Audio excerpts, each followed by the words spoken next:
Everybody, welcome to Entrepreneurs. Today we are in the studio with Deja, or AKA the Savvy Bitch. I love her Instagram name.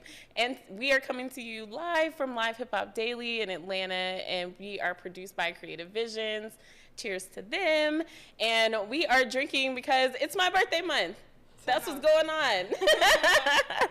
And so each and every week we are having champagne and lots of discussions about entrepreneur life. And I'm so happy that you're here. Thank you so much for coming. This is an honor for me. We met through Too Dope, and then we also saw her show. If you guys have not seen Too Dope show, y'all need to go into her page at Too Dope for Rehab. That's her whole page. And then go to mine and see what I filmed. Absolutely amazing. Yeah. I know you can't be more proud than I am, but exactly. I'm so excited for her. Me too. This is our big live show. So, okay, I'm going to ask you that question before I get started with everything else. How does it feel to watch your artist on stage? And especially her very first live performance. She did so well. It's inspiring because you really get to see, like, from start to finish what the artist goes through to make the show happen. And you, being behind the scenes, you get to see all the little pieces that go into putting the show together, you know? So you guys get to just see the good part, you know? But we see everything we had to go through just to get to that point, you know? And she's amazing, and I've been, you know, watching her as an artist, you know, starting with poetry and spoken word, and just growing and developing her craft over time, and, you know, seeing her fulfill her dream of actually putting her music out there is amazing. And, you know, it's hard to put your music out there. And I didn't know that until I started meeting people who were trying to put their music out there. It's everything from licensing to where is it going to go, how is, like, whose names are on it, all of that. So it's super intricate, and, you know, I'm just proud of her, and I'm proud of what she's doing, and I'm excited to see her make it to the top. Yeah, she's gonna make it, right? Like 100%. My favorite part was when they were like, "How old are you?" She was like, "Timeless." And I was like, "Okay, right. I love her." Don't ask a lady her age. Right? Come on now. But you know, like, what I love about just watching women in this industry is she was in a room full of, like, guy judges. And so she wasn't, like, she's kind of already, it could have gone a different way if they didn't feel her music, but they did. And I love how she is able to just still be herself no matter who's watching. And everybody loved her. Like, it didn't matter who was in the audience. Everybody was like, wow, who is this? Look at the dancers. Look at this outfit. Look at everything that she's doing. Vocals were on point. Like, I'm so happy for her. Right. I'm a fan. She's really inspiring, and I just seeing her, you know, do everything she does, and you speaking that about men, I see her, and she positively influences men a lot, which is different with female artists, because a lot of times men don't want to hear female artists because they're talking crap about them. Ooh, true. You know, and she never goes that direction. So I feel like when she speaks, she appeases to both men and women, and I feel like that is what's gonna really hone in on her success, is that she's here for everybody. Yeah. I love it. Okay, we're gonna get more into this interview. Okay, we got a lot to talk about today, but first, and I'm sorry, Joe, you just turned the camera. I'm going to start talking again, and he just turned the camera. But we have a sponsor, everybody. And today's sponsor is For the Culture Festival, and it is on June 17th in Atlanta. And it is at 4:30, and it goes to 10:30 at the Legacy Center. I want to see you guys there. I'm a promotional person for the event, and I have links to $20 tickets in my bio if you guys follow my personal page at ELLEYAH, and that's Elia. Also, I wanted to talk about next week. We have a very special show because it's my birthday. Hey. Yay! Yeah, so I'm turning 31, and then we are going to ask me 31 questions. So I invited other guests, you were invited too. I kind of wanted this to be a Bossy reunion where I have all my guests come back and ask me questions this time, and I really want to flip it up. So we're going to do that on the second half of the show next week, and I want to see you guys there. So if you have an RSVP, go ahead and go to @entrepreneur.ish.podcast on Instagram and hit the RSVP link. It's completely free to come. It's down here at the studio. We can't wait to see you guys. So that's it. We're going to get into trends, and I kind of got you a little prepared for this. So we're going to go ahead and talk about a little bit of different things. So today is our Black Excellence episode because it's almost Juneteenth. I'm so excited. I remember when I was little, I didn't understand what Juneteenth was. It wasn't something that we talked about. We all just kind of skipped right over to Independence Day. But now this is I would say since 2016, this has become a really big holiday. It's been something that we're really gunning for in every single city. So I'm really proud, and I wanted to do that on my show. So first, we are going to talk about Pharrell. Pharrell is Louis Vuitton's brand new creative director. Do you know how he popped it off? He popped it off for Rihanna on his big billboard, and I thought it was really cool to have a Black man be the creative director of such a well-known white brand, and then to have a Black female billionaire on the main entrance of you being a creative director. So what do you think about that? I think it's amazing, and I just love to see us flourishing. It brings me to Teyana Taylor and her creative direction that she's putting out there right now, and her just hyping up all the girls and getting their stage presence good. Yeah, and her with Summer Walker, she got her dancing. Summer Walker, Lotto, even Lola. Yeah. All of their stage presence has completely changed with the help of Taylor. So, Teyana. So I'm just, so excited to see, what she's really going to bring to the industry, because I feel like her backing them and her really helping them in their performances is just amazing. Yeah, because when we are in the audience, we want to see a performance. We really want to see you do stuff that we can't do. And I feel like that's why the females are dominating the industry right now, is because they give a little bit more to show. They give you a little bit more, va-va-voom. And that's true. I haven't seen a male dancer in a long time, not since Chris Brown and Usher. They're the only two that I can really think of. Man, that's, what? Thanks for saying that. Thanks for saying that, for real. On another topic, I wanted to shout out Canva, because I know all of us use Canva. If you are creative at all, you've used Canva. This is where this comes from. This is Canva. And it is a female-founded, woman-led startup that is actually worth $26 billion. This is huge. Yeah. So I want to ask you, how big are you trying to get? I know she probably didn't think $26 billion when she started this, but what's your goal on how big you want your woman-led company to be? Honestly, I love Canva. I literally use Canva for everything, and I started using Canva right when they came out, so I've seen them grow. I've seen all the features they've added. I've seen, how they're integrating other platforms, and, how they're really evolving as people evolve, and that's what I want to do, Me starting my artist management, I started, working with my friends because they inspired me. I was like, okay, I love your music. Let me help you become great. Let me help you allow yourself to work on your craft, so I can help you with the business side, so that, you can really flourish and grow with your craft. So that's how I see myself, is just helping the artists around me that, want to be great. Okay. I want to see through my artist's greatness. So it's more about where they're going to go than how much money it gets you. Yeah, it's never really been about money for me, money, to me, money grows on trees. Money comes, money goes.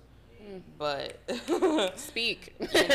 All of the other stuff you can really grow with, So I just feel like money's never really an object for me.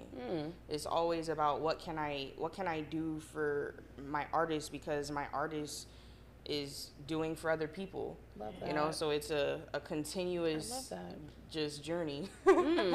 That's great. That's amazing. Okay, speaking of artists, let's hype Deja up for a second. Let's talk about all the artists. She has worked with Coi Leray, Asian Doll, Amaretta, Bali Baby, and Callie. How does all of this, and Too Dope, how does this happen? So for me, like, you know, there's clearly other artists that, you know, aren't known that I've worked with, but as far as the bigger artists, you know, I work with them for my shows. So one of the things that I do is I put on shows. And, Okay.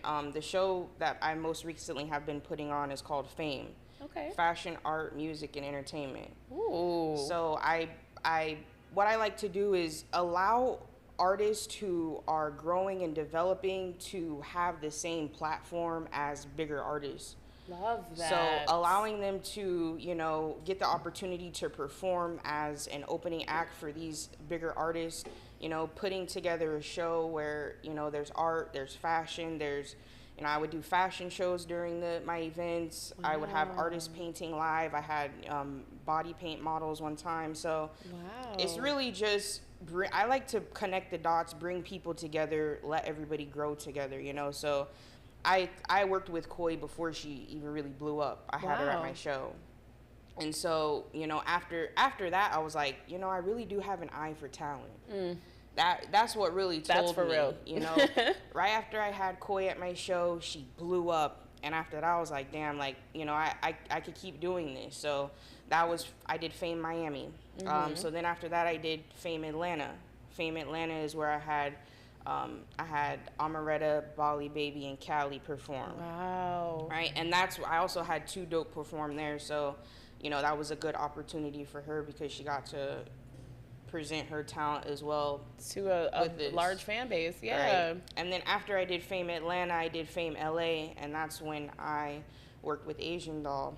And we kind of just ended up building a bond during that time, and I ended up working with her a little bit after that as well for her Let's Do a Drill and Let's Do a Drill 2 project. So that was really exciting. I loved working with Asian Doll. You know, it expanded my knowledge. You know, I learned so much from her. She took me to New York for the first time. Wow. I had never even really been to New York, but now I love New York. I mean, I haven't been as an adult, so yeah, we gotta go. You gotta go. So yeah, so you know, just working with different artists, you get to get different aspects of life. You know, you get to experience different things, and I love it. Good. So how Miami, Atlanta, LA, how do you do this? Because I know a lot of us are having trouble just networking in our own city. How did you start traveling and having... So I'm originally from California. Okay. Rancho Cucamonga. And so that's my home. Okay. So that I had to go back. I had to do a show in LA. I used to live in Florida, so, you know, I had my connections there. I know a lot of people there, and then I obviously live in Atlanta now, so I have those connections as well. And now I want to do New York.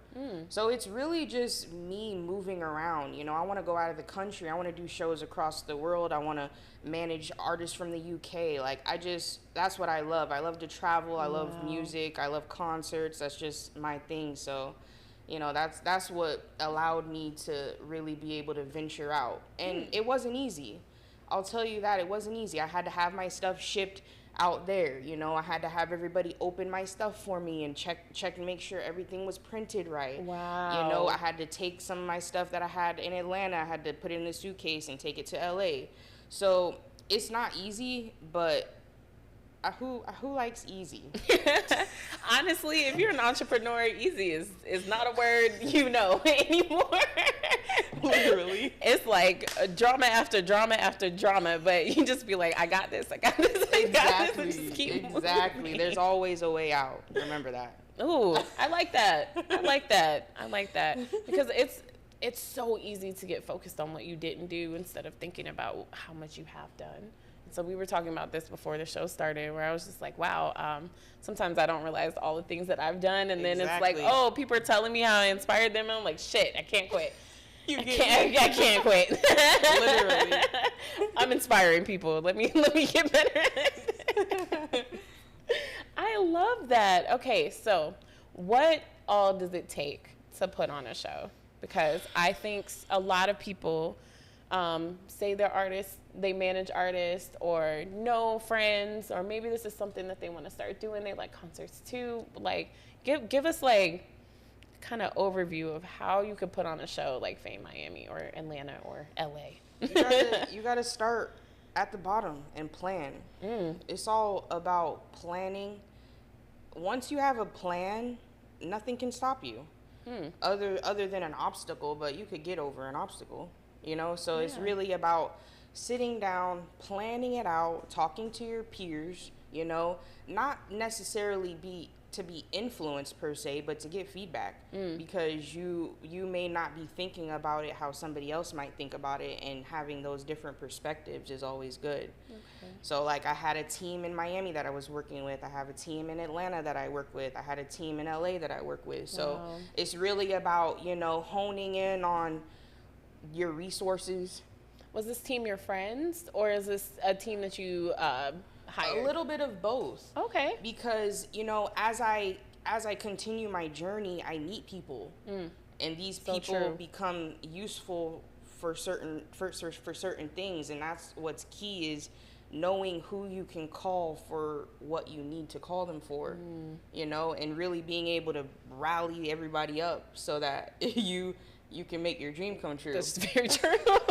That's very true. Getting people behind your own dream is probably the hardest part. So how do you present your dream? Because I know back in the day we used to do elevator pitches, things like that. How did you get people to be like, oh yeah, I'm definitely gonna be a part of Fame? Because I'd rather show you than tell you. You know. Okay. So people see my work ethic. You know, people see how hard I work, and that's it right there. Just showing them, not telling them, like. And love that. And that right there, just be like, all right, I got you. Whatever you need, I got you. You know, and I'm the same way. Like, I help people, and you know, like I said, money isn't necessarily an object to me. So I'll help you and not even ask you for a thing, because I know that, you know, the universe, God will always return to me what I put out. You know, so that's why money is never an object for me. So I'm going to ask you a question. This is a question for me personally, because I feel the same way. However, because of that, it takes you a long time to get paid. So how do you work that out, where you're still like, okay, I'm going to put all of this time and effort and all this stuff where you're giving? Like, how do you, I guess I'm asking, how do you easily give like that? Like, where it's just like, I'm just going to give this, and then whatever returns to me is okay. Like, how do you get okay with that? I don't know. That's a good question. Like, I don't know. I just do. Like, if I see that I may learn something from it, then I'll do it. You know, because everything is experience. Gotcha. You know, so why not take it on? You know, why not grab that experience? Why not grab that knowledge? I want all knowledge. You know, knowledge is power. So just, you can do all things. I love that. I love that. That's really it, because that's really what it is. It's like your own mindset will get you messed up if you keep it in the negative. So you're just like, look, I'm putting out my best, and whatever's gonna come to me will be the best, because that's what I put out. Exactly. And I love being positive. You know, I preach positivity all day, and you know, as long as you're positive and you can see the good, you know, I think you'll be just fine. I love that. Okay. I'm going to tell myself that. Right? One more question, because I know a lot of people, they're like, oh, I'm going to throw an event. How do you get people to actually come to your event?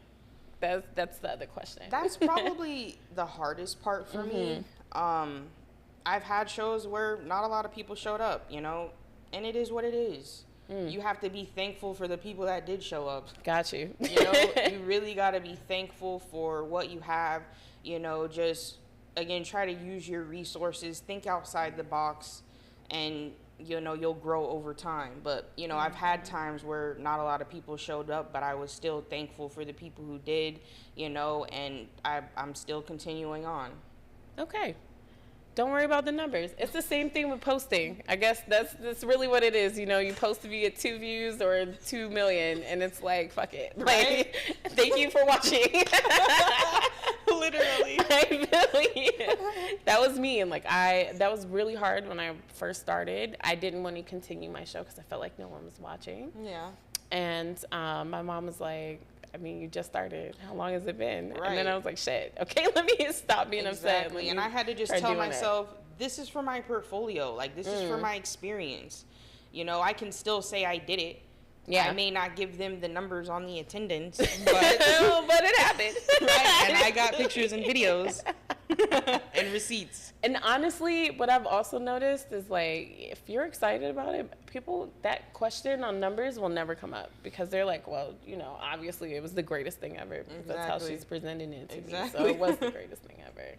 Okay, so how do you see the role of artists in driving innovation and creativity in all these different industries? Because, like we said, Pharrell's known for beats, but now he's doing fashion. Like, all of these different things end up in other avenues. Like, how do you think that translates? I think you have to really do what's true to you.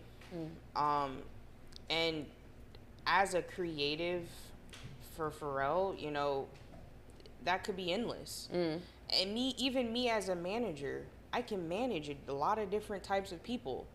I try to focus on artists, but I just ended up getting a sex worker. Now I'm managing her. Wow. So, okay. You can venture. You have to be willing to venture into these realms.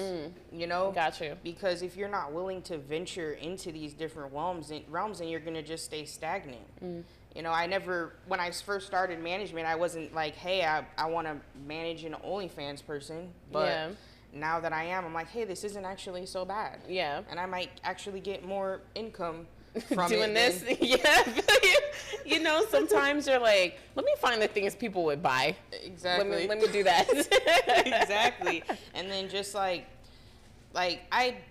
when people come to me, I'm always on a business tip. Like, I'm like, oh, Gotcha. How can I help you with this? How can I help? Because that's just where my mind goes. I'm like, oh, did you try this? Did you try that? I'm always giving tips and, giving feedback because it's just comes naturally to me. So why not share it with the world? And I'm not going to charge you to give you some information. Yeah. Like, everybody who tries to charge you for information, then you get the information and it's shit. Right. And you're like, ooh, I spent money for this. Like, I spent money for what? No, I feel you. Like, I have noticed that the people who really know what they're talking about, they will give you information just because it's not a big deal. It's like, okay. It's not. Girl, this is not affecting my pockets. But for the other people, it'd be like, oh my God, if I asked you one question, you're like, I don't do that for free. It's like, okay. All right. Exactly. I do understand that there is a point where you need to charge people, but I also understand, like, there's a balance. Yeah. So what for you, what's your balance? When do you say, hey, this is my line of free versus I gotta charge you?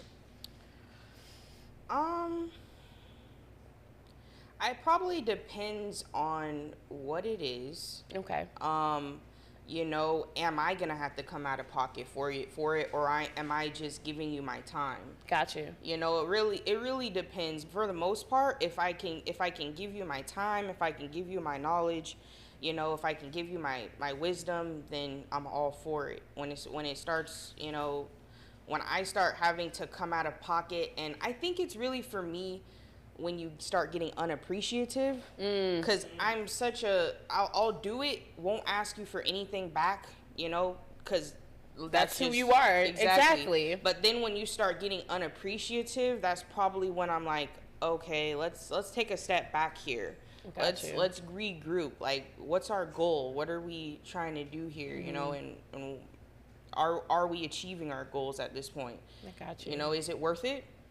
It's a good question. Is it really worth it? So would you rather make that person pay who's wasting your time, or stop interacting with them? For the most part, I think it's all about sanity. So, That's a good one.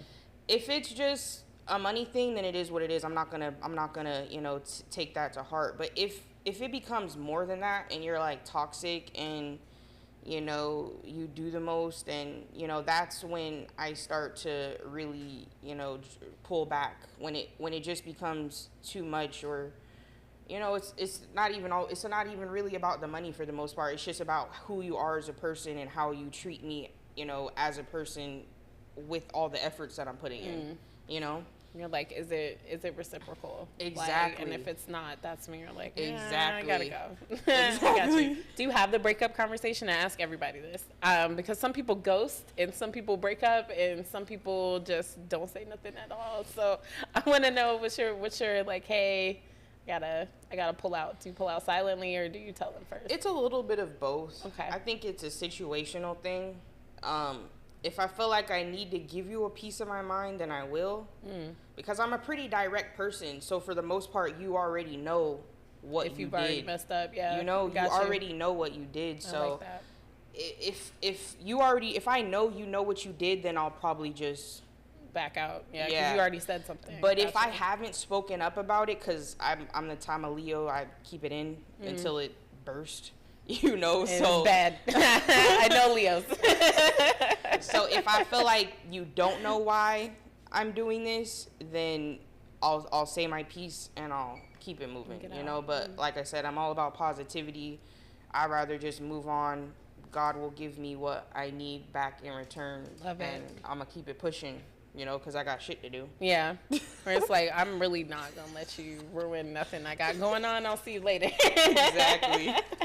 I feel you. Okay. Can you share any examples of your artists collaborating with entrepreneurs or businesses? I think that's another thing that a lot of people are trying to do as artists. For me, like I said, at my shows, I like to bring everybody together. So me seeing people work with each other after the shows, or people, connecting after the shows, I feel like that's a good example. And like I said, I also like to, bring people together, and, I might bring this artist with this clothing brand and they can collab. Wow. So just different things like that, everybody can benefit and, see through a goal. I like that. What do you think artists do for businesses in that type of aspect? Like, for an artist to get with a clothing brand, what would you think that clothing brand would want to see in that artist in order to work with them? I don't know. For the clothing brands, it's a little bit different, because a lot of times they want to put the artist in their clothes, and then, hopefully the artist will tag them, and they can get promotion out of that. Or like an artist working with a graphic designer and getting their artwork done by the graphic designer. So just different things like that. Like, for example, Too Dope had a lot of different people that she was working with at her show. We had a designer from Akira help pick out her outfit. Wow. We had photographers there, some of the producers, the DJs, and because she shows up for people, they show up for her. And I think that's important too. She's so well liked. She's so, well known in Atlanta, because she has a good person, good heart, and she shows up for people. And I think that's important for artists, is to show up for your people. Got you. So if you're an artist and you're not showing up for people yet, that's the key. That's why you haven't found a business yet. That's really what it is. Exactly. In what ways do you think entrepreneurs can start leveraging artist talents? So like, so you have the artist and I have a business, how would I reach out to you guys? You mean like as far as just getting in contact? Well, I mean, I guess getting in contact, and then how to use it to boost their business too. Okay, like for example, you putting Too Dope on your show was good. Yeah. And she got that opportunity to express herself and, get her voice heard, You feel me? So Yeah. I definitely think that's a good one, and just asking them the right questions a lot of times. And you get me? Yeah, you know what? Honestly, I do a lot of things off instincts. Okay. So for me personally, I just wanted to talk to Tudo. Exactly. So I had her on my show. And she's a good person to chat with too. Yeah. Like you can tell when somebody's, you know, has a good conversation versus if they don't. But she's, you know, really inspiring at a lot of things. And everything she says is just good. You know, I think what she taught me was to love what I'm producing. What I loved when I first met her was that she was like, look at what I've done. And it was like the first thing that she wanted to do was like show you everything that she's ever done. But it was like, wow, I've never said that. Like I've never been like, okay, everybody sit down, watch a podcast. Like I've never done that.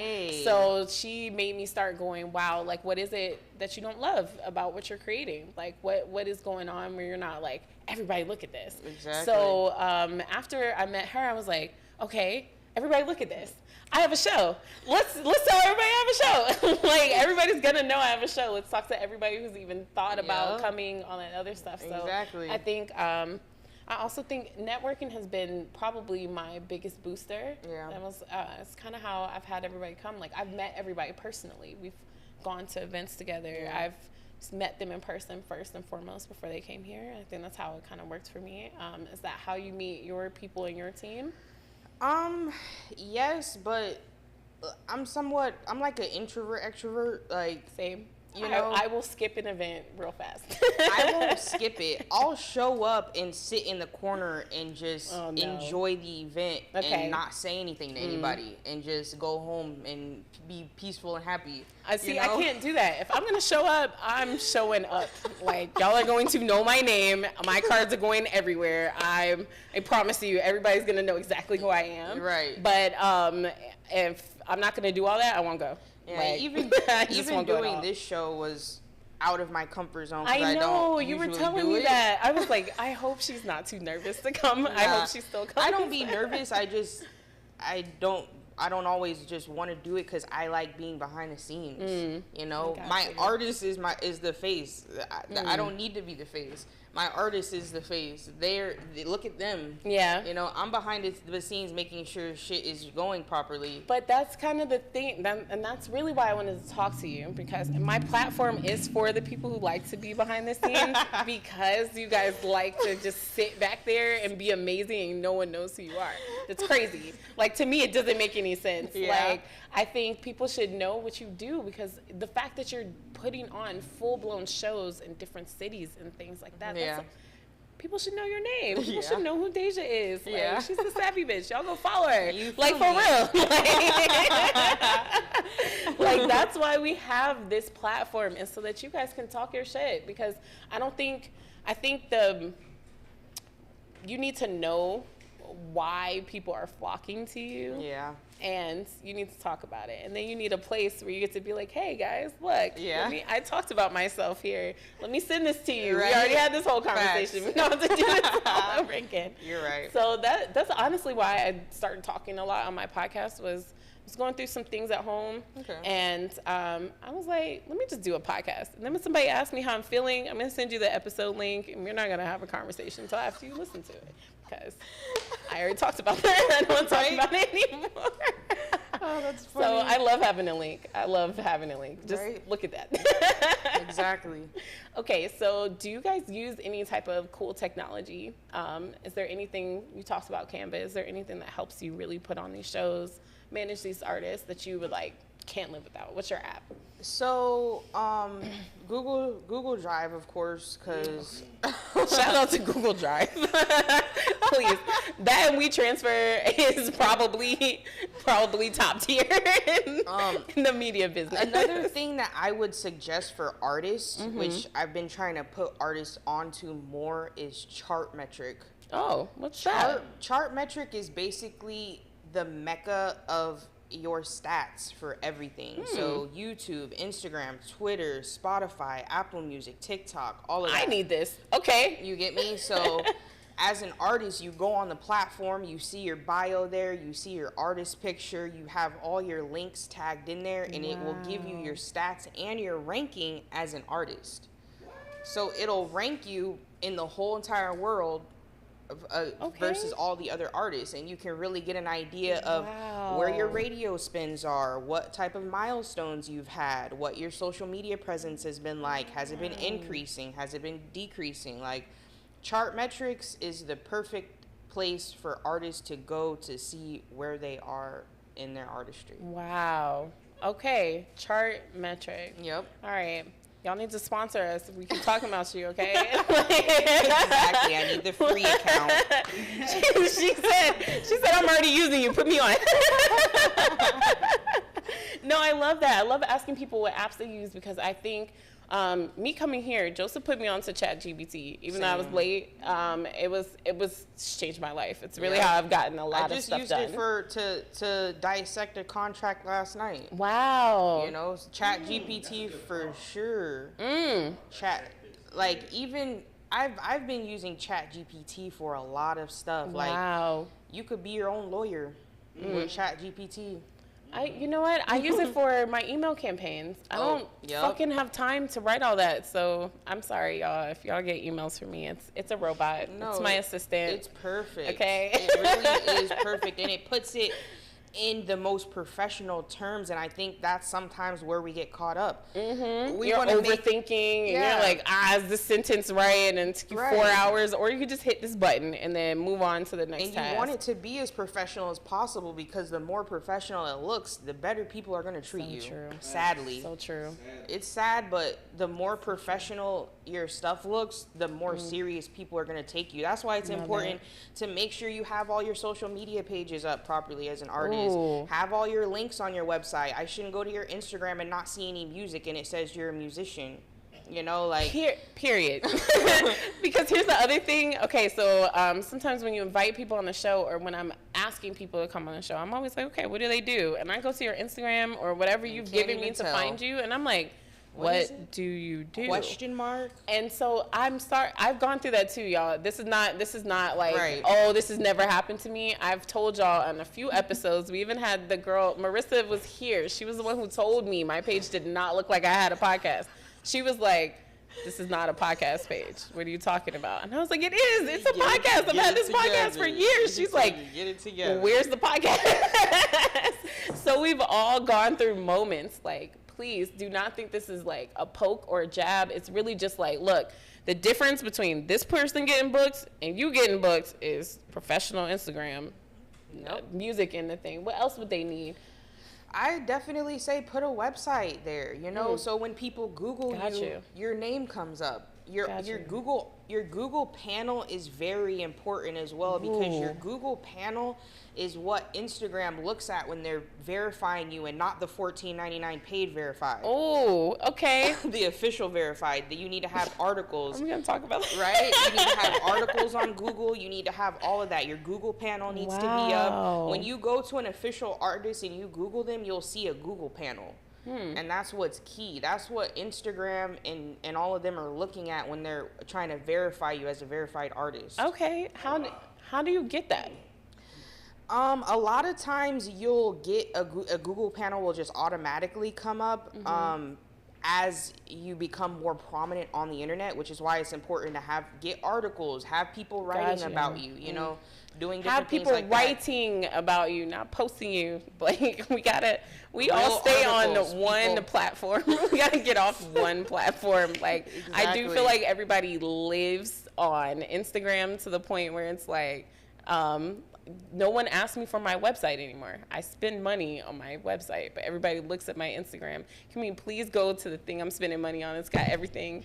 It's got everything. It has everything you guys need. You guys just want my Instagram. Right? So it's like, no, there's other ways, but this is outside of Instagram is where you're actually going to come up. Outside of TikTok is where you're actually going to come up. Outside of YouTube is where you're actually going to come up. This is how people find you. But how you become like a part of the conversation is outside of those platforms. And being actually in the conversations.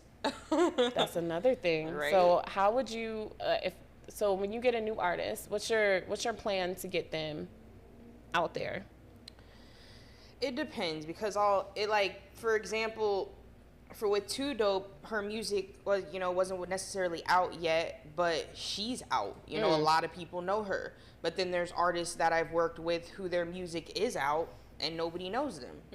So it really is a case by case basis. Got you. I really like to start with the fundamentals, which is making sure your social media and your presence looks presentable. Got you. Once we touch on that, then we can start looking at your chart metrics, diving into what new projects you're working on, what are your goals, what are you trying to do in the next 6 months. Got you. Are you working on any new projects, are you shooting videos, does the artist need to already have that in their head, or is that where you come in? I like to help my artists. I don't want to tell you what to do. I want to know what you want to do as an artist, because that's a part of your craft. Okay.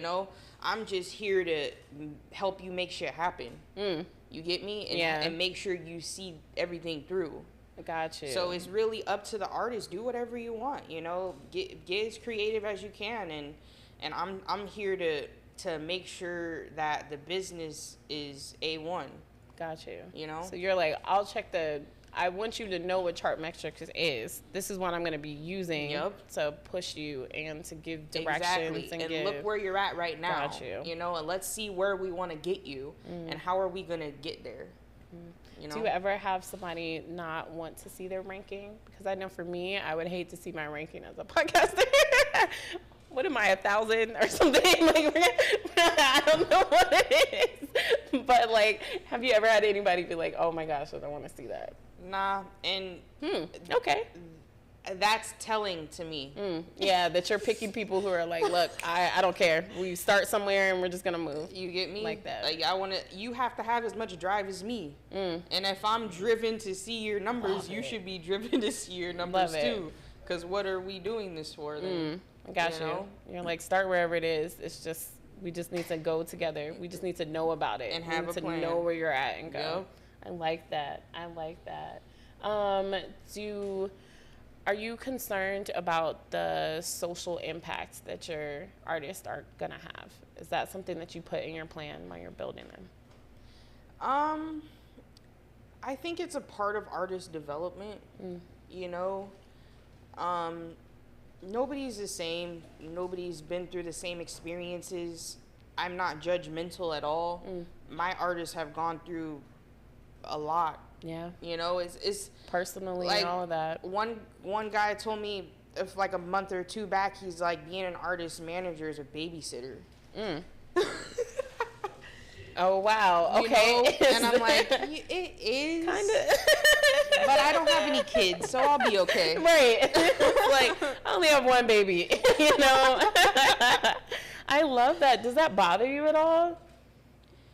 Or is it just I care for them, so I like to be involved. Fine. I got you. I like to be involved, and it's important for me to know what's going on behind the scenes anyways, because I know how to move based on what you got going on. If I know you have 2 kids, then I know how to move accordingly. If I know you have a 9 to 5, I know how to move accordingly. Got you. If I know you don't have no kids, you don't have no job, and it's just go time, then it's go time.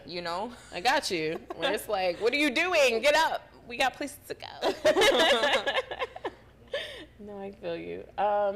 Okay, so I know a lot of people do. You just talked about it. If they have side, this is a side thing. How do you help them transition into full time? I honestly haven't had to yet. Okay. I've either worked with an artist who's juggling both, or they're just all in. I haven't had to work with a transition yet, but if I did, I feel like I have to transition myself because I haven't transitioned. Oh, okay. So for me, I think it's all just about staying positive, knowing what your goal is. For example, I quit my previous job because I just wasn't feeling it. You know? I feel you. And I was I'm going to work more on my artist management, but I still ended up getting another full-time job, which I'm okay with because I can handle that. I can juggle them both, I know how to juggle them both because I've done it for so long. I've probably done it since like 2015. Wow. I've been juggling both. So that's why I'm so accustomed to it. But I know that at a point I'll have to transition. But I think the key to transitioning is just having faith and just knowing what your goal is and trusting in yourself that you'll achieve your goals, and that, you know, what is meant for you will be for you, and what is not for you won't, you know, and to just go through your journey as best as you can. Got you. My last question is about time management. Okay. Because you said you do both, and I know a lot of people out there are side hustlers. How do you manage yourself, your job, your many artists? How do you keep all that together? I think for me, it's just giving everything a bit of my attention throughout the day, and just, you know, I try to set time aside for everything throughout the day. But, you know, some days I may be doing more artist management than I am doing my 9 to 5, you know, or some days I'm more focused on my 9 to 5 than I am with my artist management or my other gigs, you know. So it's really just, I just go with the flow. I really just go with the flow. Okay. And, you know, I don't let things stress me too much, you know, and just really just letting the wind flow. Girl, you're gonna have to teach me that. Right? I'm somewhat of a control freak, and it bothers me when I can't. Oh yeah. When I can't. You can't. I can't be controlling in this industry because things change so much. Like, for example, with Fame Miami, I think it was 7 days before the show, my venue canceled on me. And I did, and I gave them a deposit and everything. And like that, I was like, oh shit, all right, let's find a new venue. I found a new venue. That's why I say all things are possible. You know, you just got to put that work in to make it possible. Yeah. You might have to do some research. You might have to ask some questions. You might have to dig a little bit more, but all things are possible. So, you know, it's really about being able to pivot, being able to think quick on your toes. You know, I've had times where, you know, I book somebody for a headlining show, and, you know, I don't know if they're showing up, but I paid. Yeah. But you got to just roll with the punches. You got to do what you can to, you know, make the show must go on. Just gotta have it. The train, everything, the show, the plane, the bus, it's all gotta go on. Oh my God. So when that happens, do you have anything in your head that just keeps you, do you have like a mantra or something that you say to yourself that allows you to be like, okay, whole venue quit, let's get another one? Like, how do you keep yourself going, honestly? It's really the question. I think that I'll always call a friend and I'll vent. Got you. And then once I start venting, we start talking through it, and we come up with a plan. Okay, what if we do this? What if we do this? Let's try this. Why don't you call this person? You know, you really have to put yourself out there. You know, even if it's bad, you just got to speak up sometimes, you know, get people's feedback, get people's input. And I think that will really help you because, again, you'll be able to get a different perspective, you know, like, what if you do this, you know, or you can do this, and just find a way to pivot. I got you. Okay. Well, thank you, because now we're going to play a game. It's going to be really fun. But that's after we shout out Risque Babes. She is our Bossy Spotlight every single week. And we have to tell you guys who won our giveaway. So let's talk for a second. So Risque Babes is a female-owned brand, and they do pleasure toys, and they have a coupon code, Entrepreneurish, which will give you 50% off of any item that is over $100. Right now we are focusing on the rose. It's definitely over $100. You can get it for half off. It's the only place that has this. I promise you guys. It's the only place that has this. So check the links in my bio, and definitely use the code Entrepreneurish. And if you want to know more, again, go to @entrepreneur.ish.podcast on Instagram to see what we got going on. So that's Risque Babes. And the second thing is, we gave away this hat this week. Last week we had YBG Dawn and YBG Show here, and we asked you guys, what does YBG mean? And the only person who got it right is Liv. She's not here today, but we're gonna give her her hat, right? I know. I miss Liv. Hi, Liv. Hope you're watching. But you have won the Apply Pressure hat. This is their brand. This is what they use to push their music. Okay. And so they decided to sell clothes and push their brand. Lit. So I love that. This is their brand called Apply Pressure, and YBG means young, black, and gifted.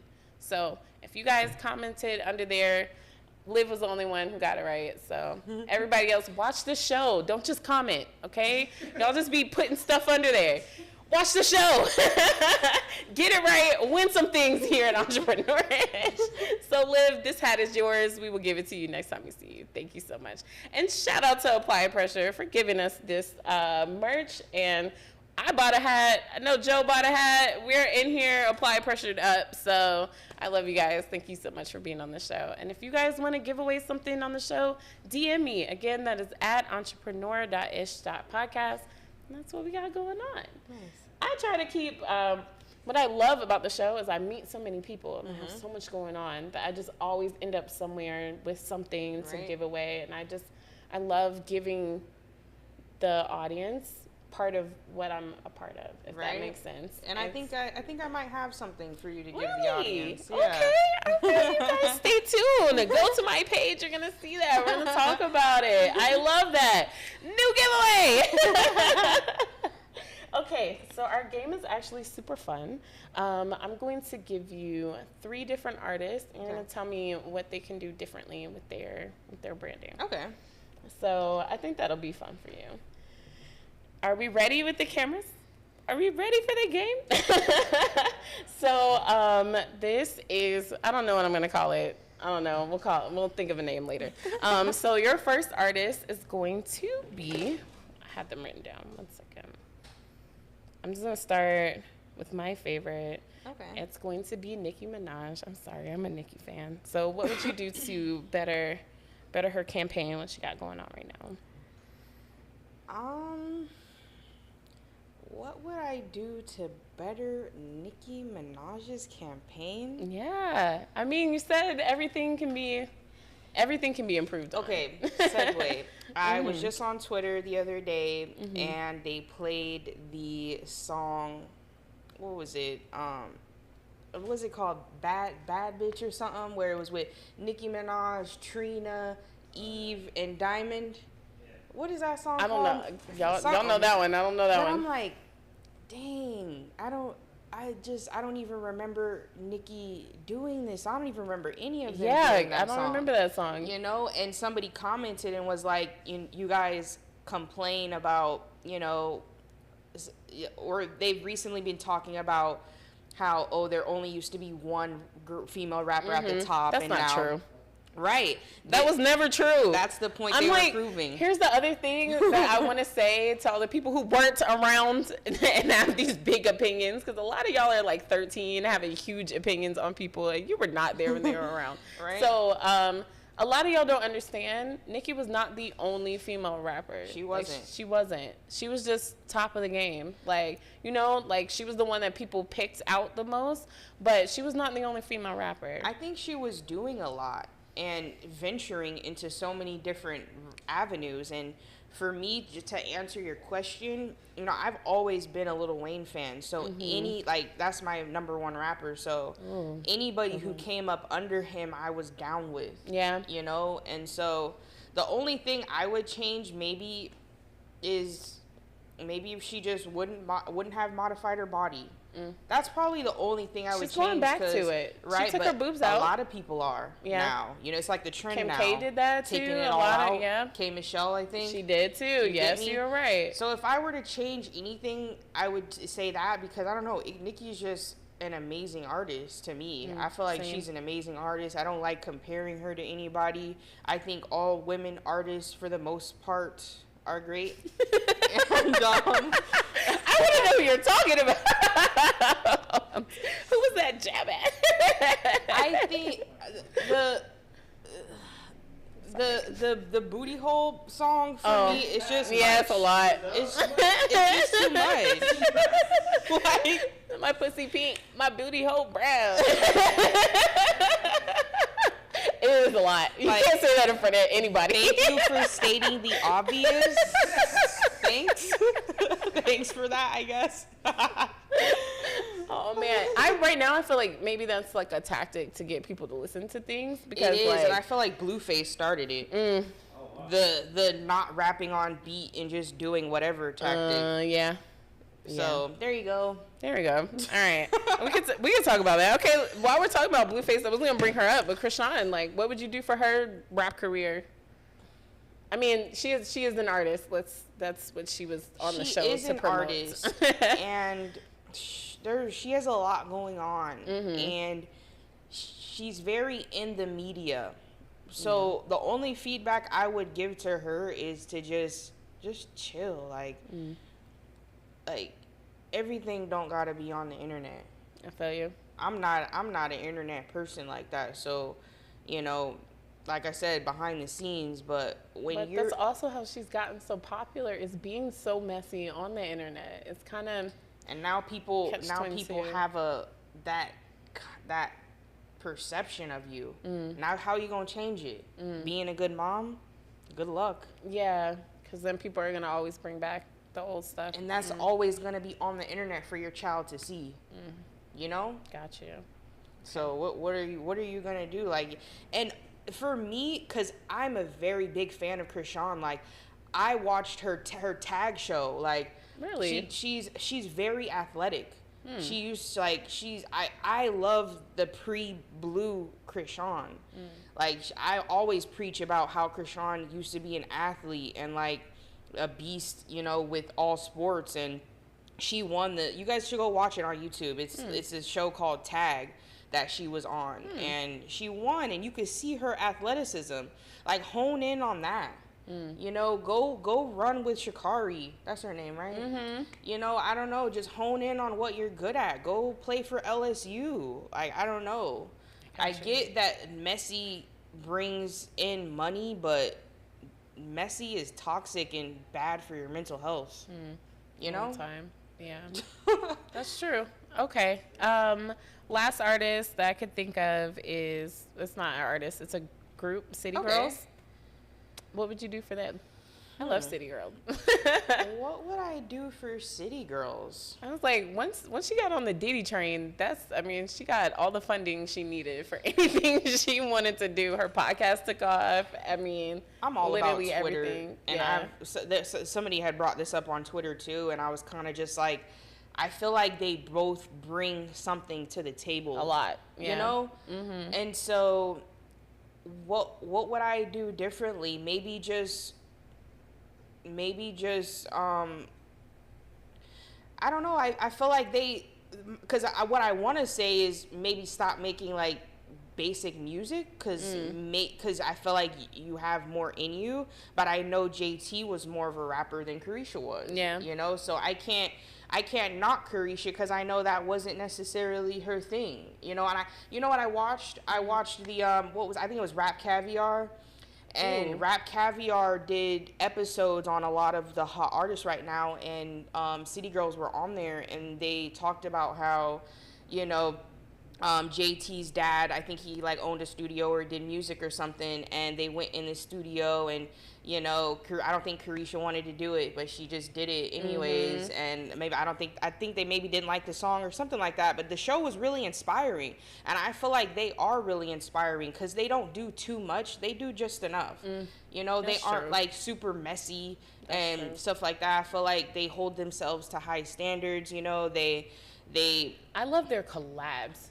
They will only collab with huge people. So, like, when they first came out, they collabed with Drake.